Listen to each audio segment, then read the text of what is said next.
Hello, everyone. My name is Janet Solorzano, and my colleagues and I have done a research critique on the impact of adaptive physical education on physical fitness of students with intellectual disabilities, a 3-year study.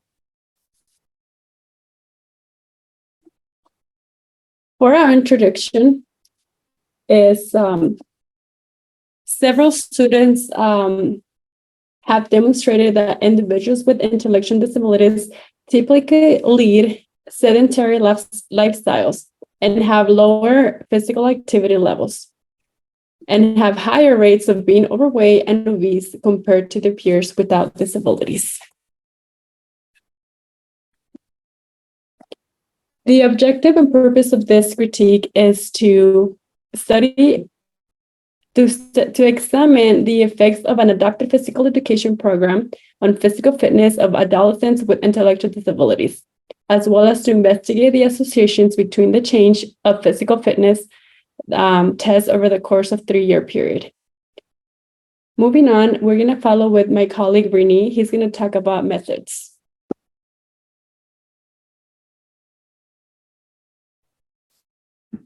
Hello, everyone. My name is Rene Rodriguez, and I will be talking about the method. Now, the method that was used in the study was completed by students at a high school located in Taiwan. These were students identified with intellectual disabilities and were between the ages of 15 to 18 years of age. The research began with 57 students, but 13 of them were excluded because they didn't meet one of the 3 conditions that were used for the research. 44 students were used for the research, which consists of 28 boys and 16 girls. Next slide, please. The research and the data collection took around 3 years to complete, and the 3 conditions included being actively enrolled from year 1 to year 3, and they had to be placed from a mild to a severe disability, and were excluded with any physical disabilities. Next slide. The way the data was being collected was by having a certified special educational teacher that can teach the APE courses. The 2 semesters were included per year with a 20-week period per semester. And they actually met twice a week, and they received a 50-minute APE session. Next slide. There were 5 fitness testing items where each participant was assessed. The 5 assessments were body composition, explosive strength, muscular strength, flexibility, and cardiovascular fitness. These 5 testing items were assessed at the first week of the semester and reassessed at the end of the semester. This was repeated for 3 years, and actually, in the 3rd year, the data was collected. In the 2nd semester, it was dropped because of how many students were absent from school.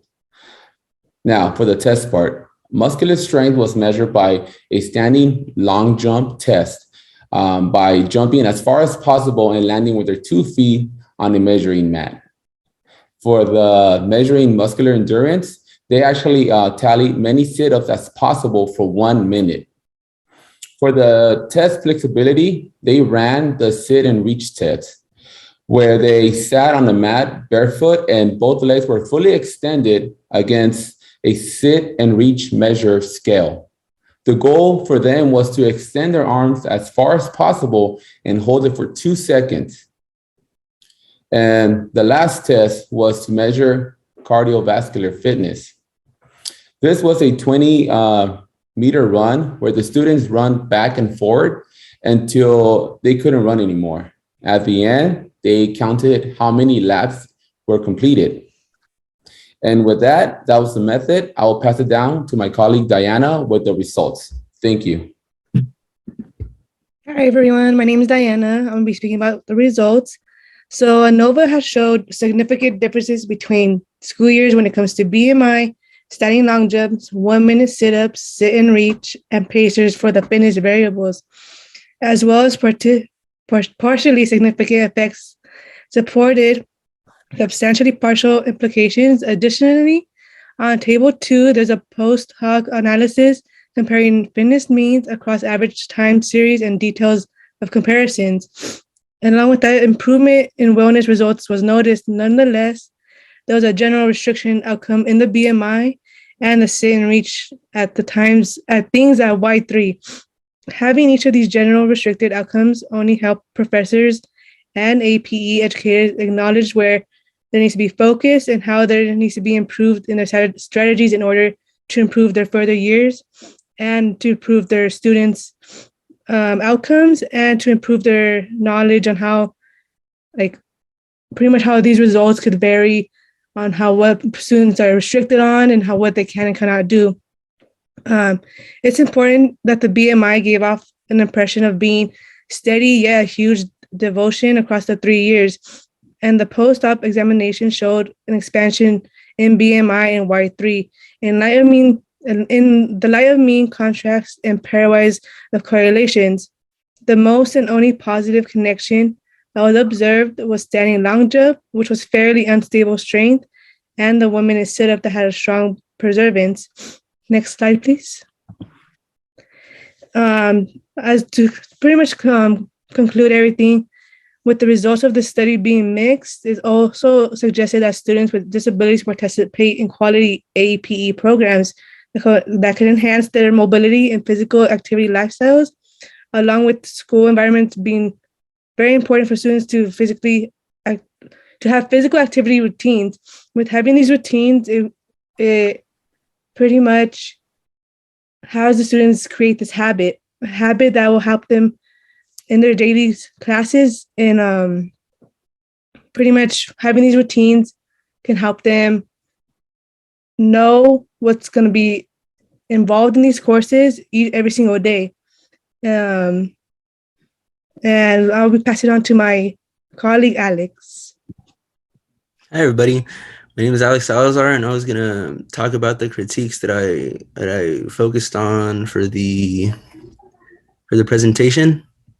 There's going to be certifications, the BMI, weight, and students with intellectual disabilities, and the fact that there were some fair evaluations too, compared to that of a regular PE class as well. Next slide, please. So for certifications, the students in Taiwan, they were 15 to 18. They were studied in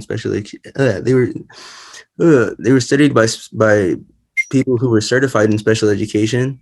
So they had physical education degrees and Special Olympic sports coaching certificates, or experience at least in adapted physical education courses or workshops.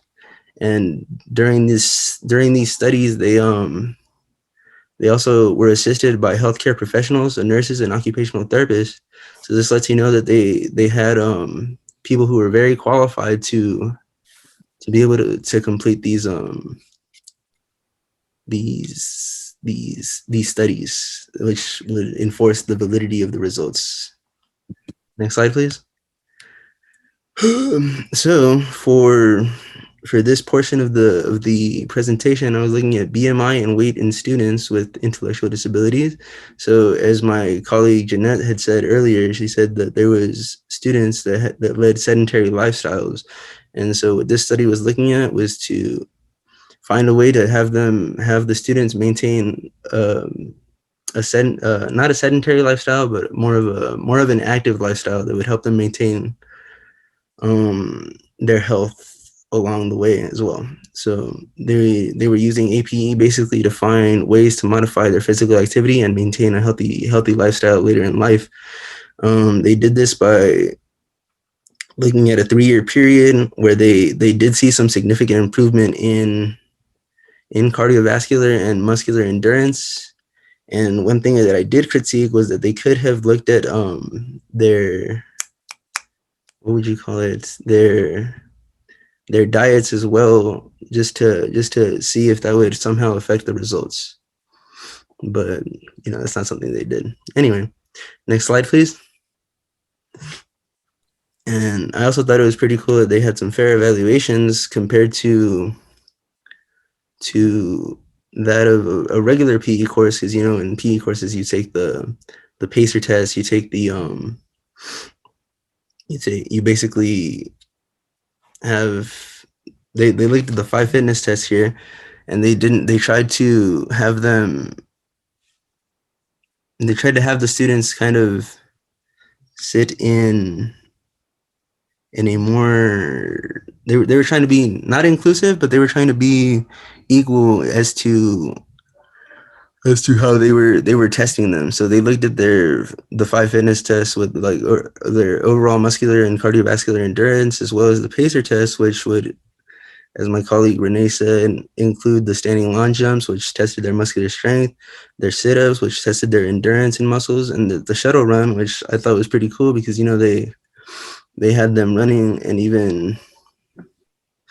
and that was able to test their muscular endurance. So these exercises demonstrated that and explained that APE teachers who checked these exercises were demonstrated and explained by APE teachers, and they double checked with the students for understanding. So they were very communicative, and they allowed verbal encouragement, which was something that I thought was a very positive portion of the critique or of the research. And then one thing that they weren't allowed to do was to physically assist their subjects. So they weren't allowed to help them kind of adjust the exercises, which I think was the biggest portion into having them have this big, like, equal experience, basically. All right, well, that concludes the end of our presentation. We are with California State University San Bernardino. Thank you all so much for watching.